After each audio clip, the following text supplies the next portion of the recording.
Becoming wealthy is as simple as living below your means, paying yourself first, and investing for the long term. Why do so many people fail when it comes to money when the concepts of building wealth couldn't be simpler?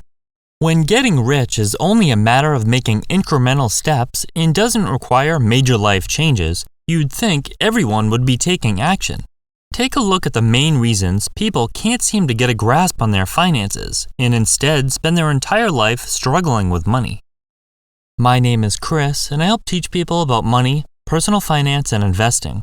If you want to become financially free and not have to worry about money, make sure to subscribe to the channel and like the video if you find it helpful. They're short-sighted. When it takes a relatively long time to realize the benefit of taking action, it's difficult to begin. It's a hard sell to cut out a daily coffee run, live frugally, and reduce current quality of life in some ways to hopefully reap the benefits many years down the road. "I don't care about retirement. I'll probably be dead by then," is a common frame of mind. Of course, there's a possibility you might be gone by then, but chances are you'll still be here, and if you're thinking like that, you'll still be broke. Wouldn't it make sense to make incremental improvements that improve the quality of your life now by getting your finances in order, and that will help you out when you're older? With some forward thinking, you can see that you don't want to be stuck doing the same thing you're doing now, decades down the road, with no improvement. Sometimes it's difficult to understand that making small moves to improve your future can improve your quality of life almost immediately, not just many years later. Retirement seems like an eternity away, but it will come much quicker than you realize. They have unrealistic investing expectations. There are a few groups of people who have unrealistic expectations, preventing them from building wealth. First, you have the naive investors that get upset when their investments lose any money at all. They simply can't stand temporary losses, and this is often enough for them to quit investing entirely. If the market produces a negative return for a year, that's enough to call it quits. They'll sell at a loss, close their account, and put the cash in the bank instead. Then you have a second group of people who don't understand how much they could actually earn by investing their money. They never realize how lucrative it can be, so they don't make saving and investing a priority. For example, many people are shocked to learn that the average return of the S&P 500 is around 10% before adjusting for inflation, when they thought they could only earn 1%, 2%, 3%, or whatever interest rate a savings account is paying. Additionally, you have people who have unrealistically high expectations and believe their money should grow very fast and should double every year. They expect to earn the equivalent of 1 year's income the day they begin investing, and unless they can do that, it's just not worth their time. Earning 10% or so per year doesn't sound like much, but as your nest egg grows, the gains are going to outpace working income. They lack discipline. Financial discipline consists of establishing some sort of guidelines with money when it comes to spending, and a little bit of discipline can go a long way. Living below your means and investing consistently is simple, but it's not easy for everyone. Some people don't have the patience to see the positive results of incremental moves because the final outcome takes a long time to realize. For example, paying off credit cards isn't as exciting as going on vacation, and hanging on to an older car is no fun when you could just go finance a new one today. They're thinking, "I won't realize the benefits of paid-off credit cards for a long time, but a vacation will be fun." Some people just can't say no when it comes to spending money, even if it's going to cause more problems. If they're presented with a supposed once-in-a-lifetime sale, they can't stop themselves from taking advantage of it, even if it means it's going to sacrifice their financial well-being. They procrastinate.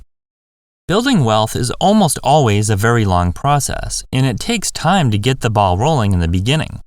Many people procrastinate and don't feel motivated to begin because they don't feel as though they're going to realize the benefits until decades down the road. This is partially true, but what they don't realize is that they're going to see an improvement much sooner than once they reach the finish line. "I'll start investing when I have more money," or "I'd love to start a business someday, but not now." "I'm too busy right now and the economy is uncertain. Besides, it might not even work out." Failing to make these moves sooner rather than later is costing you in more ways than one. You're losing precious time that could be used to enjoy your money had you made the moves earlier on. The earlier you build that business or investment, the more time you'll have to enjoy the rewards. They make excuses instead of changes.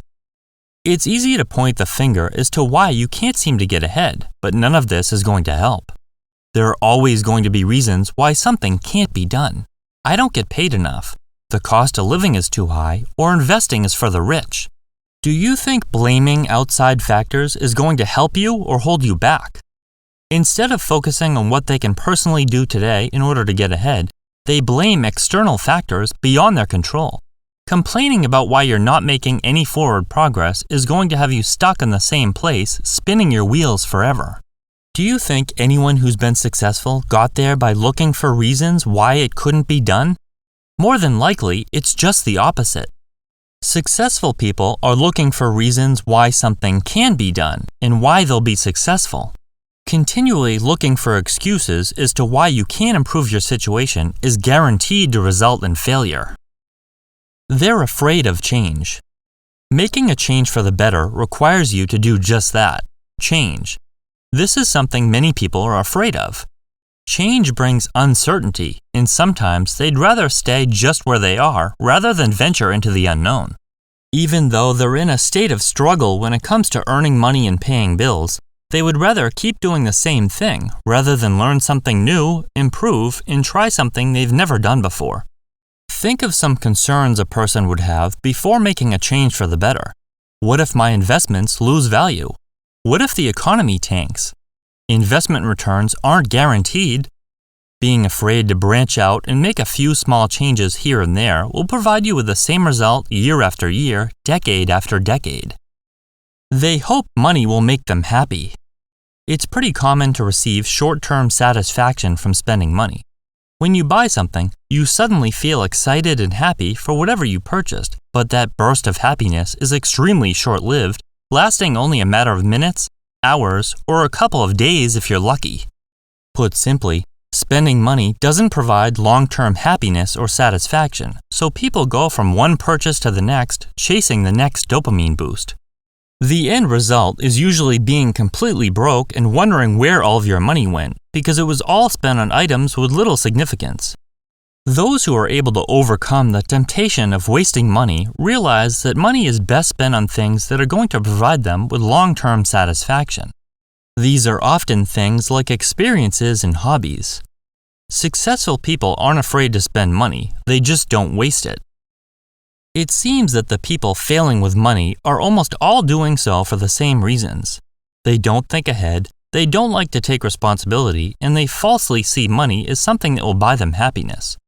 By taking a look at the main reasons people fail and struggle with their finances, you can understand the changes you need to make to get ahead. Thankfully, simply recognizing these problems is sometimes all that's needed to help you avoid them.